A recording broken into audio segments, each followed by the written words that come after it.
कात्यायनी ने, कुष्मांडा ने, चंद्रघंटा ने, स्कंद माता ने, क्या गुरुजी इन माताओं ने शंकर जी की फुलेरा बांधकर पूजन नहीं करी?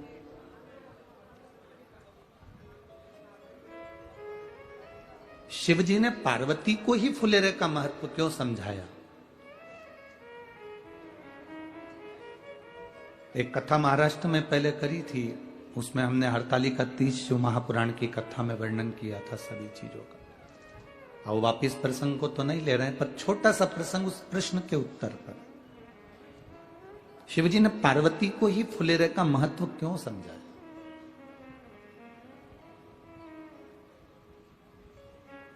देव ऋषि नारद ने जब पार्वती मैया को हिमालय राज की गोदी में देखा था, तब देव ऋषि नारद ने भी पार्वती के कानों में यह कह दिया था कि पार्वती, अगर तुम्हारी ये पुत्री, तुम्हारी ये बेटी शंकर की आराधना करेगी, शिव की भक्ति में डूबेगी और हस्त नक्षत्र पड़ गया, हस्त नक्षत्र की तृतीया अगर पड़ गई और वो तृतीया के दिन अगर इसके ऊपर कोई फूल का झूमर पड़ गया, तो तुम्हारी ये कन्या अभी तक सती बनकर जन्मी थी तो प्राण छूट गए थे, उमा बनकर जन्मी थी प्राण छूट गए थे, कात्यायनी बनकर जन्मी थी प्राण छूट गए थे, स्कंदा बनकर जन्मी थी प्राण छूट गए थे। इसको बार बार जन्म लेना पड़ा था। अगर एक बार इस कन्या ने उस फुलेरे के नीचे अगर पूजन कर ली और हस्त नक्षत्र और भद्रपद की तृतीया अगर पड़ गई, तो फिर ये पार्वती का कोई दूसरा जन्म नहीं होगा, ये जन्म इसका फिर आखिरी ही होगा। अब आप अंदाजा लगा कर देखिएगा कि पार्वती जी के जन्म के बाद कोई जन्म हुआ क्या? पार्वती को सती बनकर पहले जन्म ली, उमा बनकर जन्म ली, कात्यायनी बनकर जन्म ली, कुष्मांडा बनकर जन्म ली, बार बार फिर जन्म नहीं होता। फिर एक बार शिव की हो गई और शंकर पार्वती की हो गई।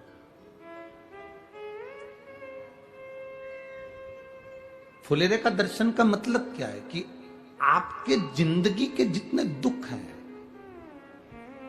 आपके जीवन की जितनी तकलीफ हैं, आपके जीवन के जितने कष्ट हैं, आप देव अधिदेव महादेव के उस फुलेरे के दर्शन कर कर महादेव को प्रदान कर दें और महादेव से उनका आशीर्वाद लेकर पुष्प की सुगंध की तरह वो आशीर्वाद हमारे जीवन को सुखमयता प्रदान करे। भक्ति का बल बड़ा है। शिव कथा कर रही है। आज हरतालिका तीज संपूर्ण भारत देश की ही नहीं, संपूर्ण देश विदेश में विराजमान माताएं शिव जी को राजी करने के लिए, इस पूजन के लिए अपने अपने घर पर आनंद के साथ विराजी है। भक्ति को बढ़ाना है, अहंकार को निकाल कर बाहर कर देना। दिवाली आती है तो सबसे पहला काम कौन सा होता है? बोलो जल्दी से, जम के बोलो। सफाई। दिवाली आती है तो सबसे पहला काम कौन सा होता है? घर की सफाई। अब कोई पूछे कि घर की सफाई क्यों करी जाती है? होली आती है तो कभी सफाई नहीं होती, दशहरा आता है तो नहीं होती है, कोई विशेष फंक्शन होता है तो घर की सफाई नहीं होती है, पर दिवाली आती है तो घर की सफाई क्यों, किस लिए? शिव महापुराण की कथा कहती है, जब लक्ष्मी घर में आए उससे पहले घर की सफाई कर लेना चाहिए। उसका कारण यह है कि साफ सफाई वाले घर के अंदर लक्ष्मी टिकती है और बहुत दिनों तक रहती है। में हमारे पुराणों में कहा गया कि दीपावली आई, लक्ष्मी जी आई तो घर की सबसे पहला काम घर में करा गया, घर की सफाई। आपसे भी निवेदन है, आपके घर में जब लक्ष्मी बढ़ने लगे, दिवाली से मतलब नहीं है, दीपावली से मतलब नहीं है सफाई का। जब तुम्हारे घर में संपदा बढ़ने लगे, तुम्हारा व्यापार चलने लगे, तुम्हारी दुकान चलने लगे, तुम्हारी नौकरी अच्छी तरक्की की हो जाए, तुम्हारा पैकेज बढ़ जाए, खूब तुम कमाने लगो, तो निवेदन है जब लक्ष्मी तुम्हारे घर में आने लगे तो इस दिल की, इस मन की भी सफाई प्रतिदिन करते रहना, जिससे इसमें अहंकार ना जम जाए, इसमें अभिमान ना आ जाए, इसके अंदर अहंकार प्रकट ना हो जाए।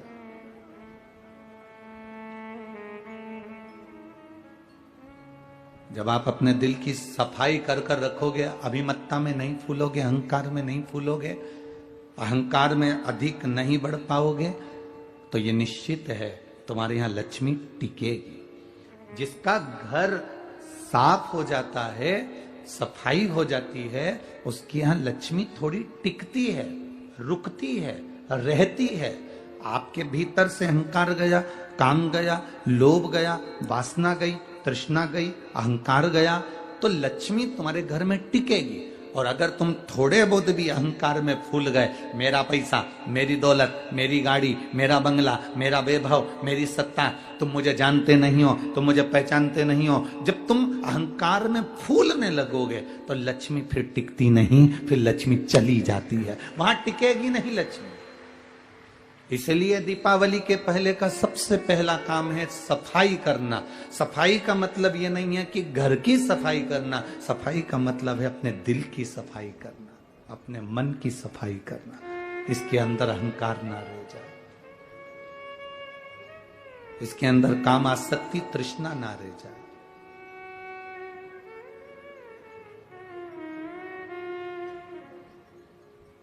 अभिमत्ता से दूर हो जाओ।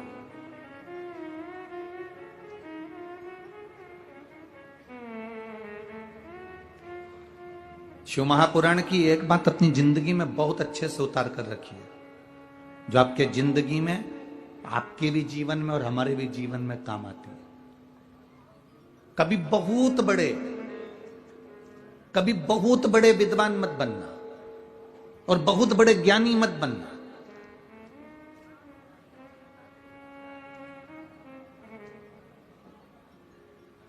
ज्यादा विद्वान बन जाते हैं, ज्यादा ज्ञानी बन जाते हैं, तो वो भरा हुआ जो मटका है ना, वो झलकता है। अंदर अगर पात्र के अंदर दूध भरा हुआ है, पात्र के अंदर, बर्तन के अंदर अगर पानी भरा हुआ है, तो अलग से हम पानी डालेंगे तो उसमें भराएगा नहीं, बाहर झलक जाएगा। उसमें दूध भराएगा नहीं, झलक जाएगा। उसमें तेल भराएगा नहीं, तेल झलक जाएगा। अगर वो पात्र खाली है, पात्र अगर खाली है, तो उसमें जो भरोगे वो भरता चले जाएगा। तो बहुत विद्वान नहीं बनना, बहुत ज्ञानवान नहीं बनना हमको कि मुझे सब आता है, मेरे को सब कथा मालूम है, मेरे को मत सुनाओ, तुम मुझे मत बताओ।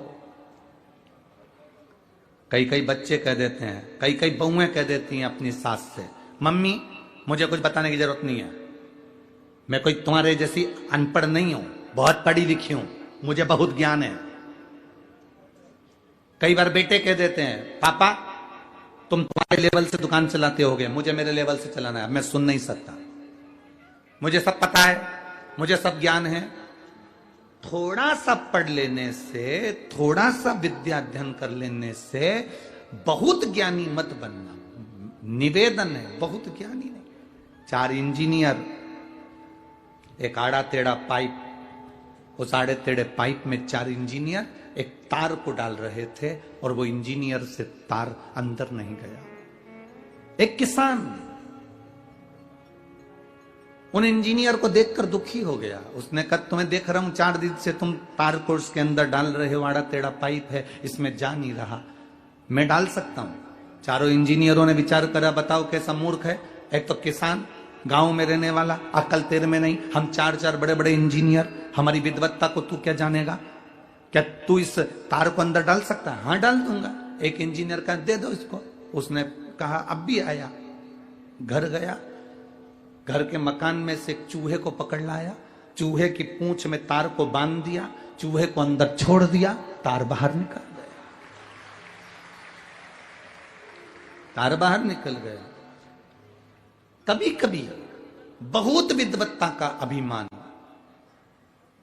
हमको डुबो देता है। रावण में और हनुमान जी में एक बहुत बड़ा अंतर था। रावण कौन था? आज भी लोग कहते हैं रावण बहुत विद्वान था। बोलो सही है कि गलत है? अरे जम के तो बोलो। रावण के लिए जो भी बोलेगा तो एक बात बोलेगा कि रावण बड़ा विद्वान था, पर हनुमान जी के लिए कोई नहीं बोलेगा कि हनुमान जी विद्वान थे। हनुमान जी के लिए लोग कहते हैं विद्यावान गुणी अति चातुर। क्या बोलते हैं? बोलो जम के बोलो जरा। विद्यावान गुणी अति चातुर। हनुमान जी को विद्वान नहीं कहा, हनुमान जी को विद्यावान कहा। विद्वान जो होता है वो जगत में डोंडी पीटता रहता है, मुझे सब आता है, मुझे सब मालूम है, मुझे सब अक्ल है, तुम लोग नहीं जान सकते, हम लंकेश हैं, हम लंकेश है, यह विद्वत्ता। और विद्यावान क्या होता है? जब लंका में भी प्रवेश करता है तो मशक समान रूप धरकर प्रवेश, झुकना पसंद नहीं करता। विद्वान छोटा बनना पसंद नहीं करता, और विद्यावान बहुत छोटा होकर अपना काम निकालकर आगे बढ़ता चले जाता है, वो विद्यावान होता है। रावण को इतना ज्ञान होने के बाद भी रावण के नाम के आगे विद्यावान नहीं लिखा, उसके आगे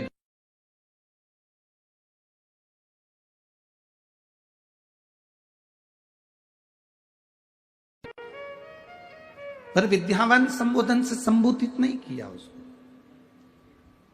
शिव महापुराण की कथा कहती है बहुत ज्ञानी नहीं बनना हमको, बहुत विद्वान नहीं बनना हमको। आपको कितना आता है ये आप अपने अंदर रखिए। आप कितने चतुर हैं ये चतुरता आपके अंदर रखिए। आप कितने विद्वान हैं ये विद्वत्ता आपके अंदर रखिए। जब शंकर जी के मंदिर में एक लोटा जल चढ़ाने के लिए जाओ तब अपनी विद्वत्ता कभी मत दिखाना। कोई जल चढ़ा रहा है, आड़ा टेढ़ा चढ़ा रहा है, शंकर जी को जल चढ़ाते समय तुम्हें नहीं कहना है कि जल ऐसे चढ़ाओ। तुम जब वो जल चढ़ाकर मंदिर के बाहर चले जाए और आप भी मंदिर के बाहर हो जाओ तब कहो कि तुम गलत तरीके से जल चढ़ा रहे थे। जल चढ़ाने का तरीका ये है, बेलपत्री चढ़ाने का तरीका ये है। पर भोलेनाथ के सामने अपनी विद्वत्ता नहीं दिखाना, अपना विद्वान पद मत दिखाना। भगवान के सामने ये मत दिखाना कि मुझे बहुत कुछ आता है और इसको कुछ नहीं आता। भगवान के सामने तुम ये कभी मत दिखाना कि मुझे सब कुछ आता है, इसको कुछ नहीं आता। जितने छोटे बन जाओगे मेरे भोले बाबा के आगे, जितने नरम बन जाओगे मेरे शंकर जी के सामने, जितने छोटे बन जाओगे उतनी झोली भरकर अपने घर पर लेकर जाओगे। जितने छोटे बन सकते हो उतने बन जाओ, जितने नम्र बन सकते हो उतने बन जाओ।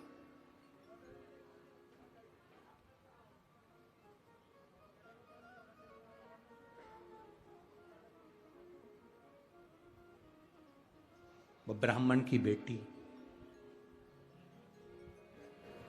बालक ने आकर उससे लड्डू मंगा पर उसने नहीं दिया। अब उसकी नम्रता देखिए, उस बेटी की विद्या देखिए।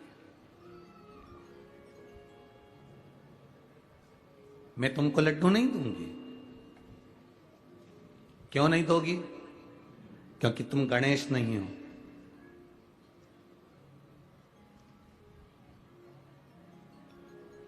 अगर तुम गणेश होते तो तुम्हारी सूंड होती, अगर तुम गणेश होते तो तुम्हारे बड़े बड़े कान होते, अगर तुम गणेश होते तो तुम्हारी तोंद निकली हुई होती, अगर तुम गणेश होते तो तुम्हारा गज का मुख होता, पर तुम्हारा तो मनुष्य का मुख है। तुम तो मानव का मुख लेकर बैठे हो, तुम गणेश नहीं। गणेश जी ने कहा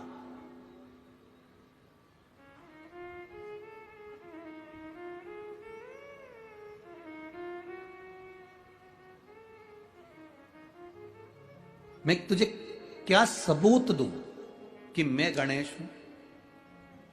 सबूत क्या दिया जाए कि मैं गणेश हूं?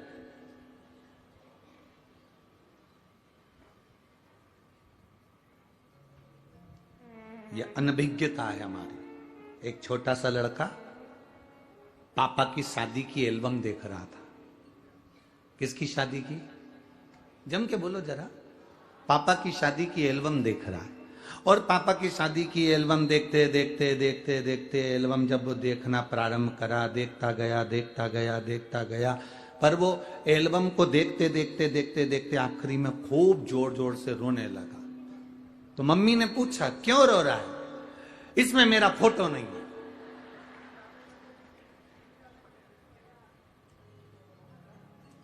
मां उसको समझाए कि तू पैदा ही नहीं हुआ था रे, इस फोटो में कहां से तू होगा। ऐसे संसार के कई लोग हैं।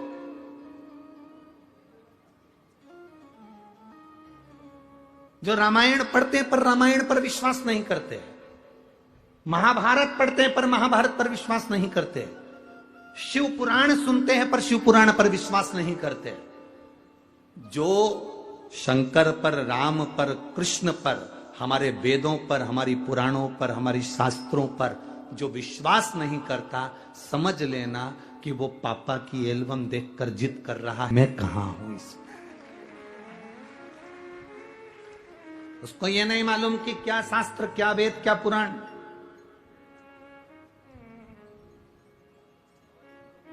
आप लोग अगर रोज रोज मंदिर, तो अब लोग समझदार हो गए तो आप लोग किसी की सुनते नहीं हो।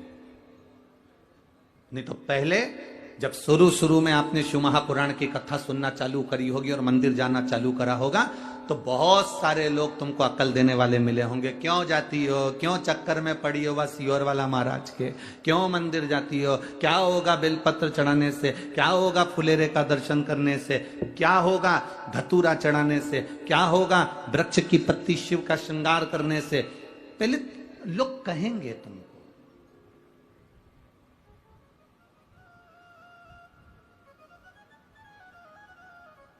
पर मेरा बेटियों से, बेटों से, मेरा माताओं से, मेरा पुरुषों से सबसे निवेदन है, आज हरतालिका तीज है, आप 5 फुलेरे का दर्शन करने जाना और 5 फुलेरे का दर्शन कर कर एक डायरी पर लिखकर रखना कि आज 18 सितंबर को मैंने फुलेरे का दर्शन करा था और 5 फुलेरे का दर्शन करते हुए मैंने बाबा से ये मांगा था, अगले साल वो फुलेरा बंधने से पहले तेरी मनोकामना पूर्ण होती कि नहीं होती, तू अंदाजा लगा कर दे। लिख के जरूर रखना कि सियोर वाला महाराज कहीं झूठ तो नहीं बोल दिया।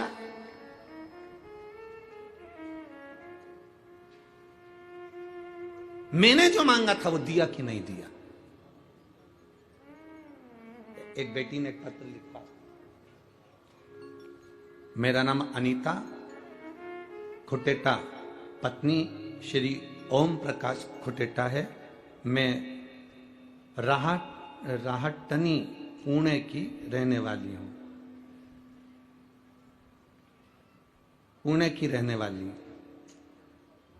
मूलतः मैं बसवा राजस्थान की निवासी हूं। कहीं बैठी हो तो हाथ हिला सकती हैं, अगर कहीं बैठी हो तो हाथ हिला सकती हैं।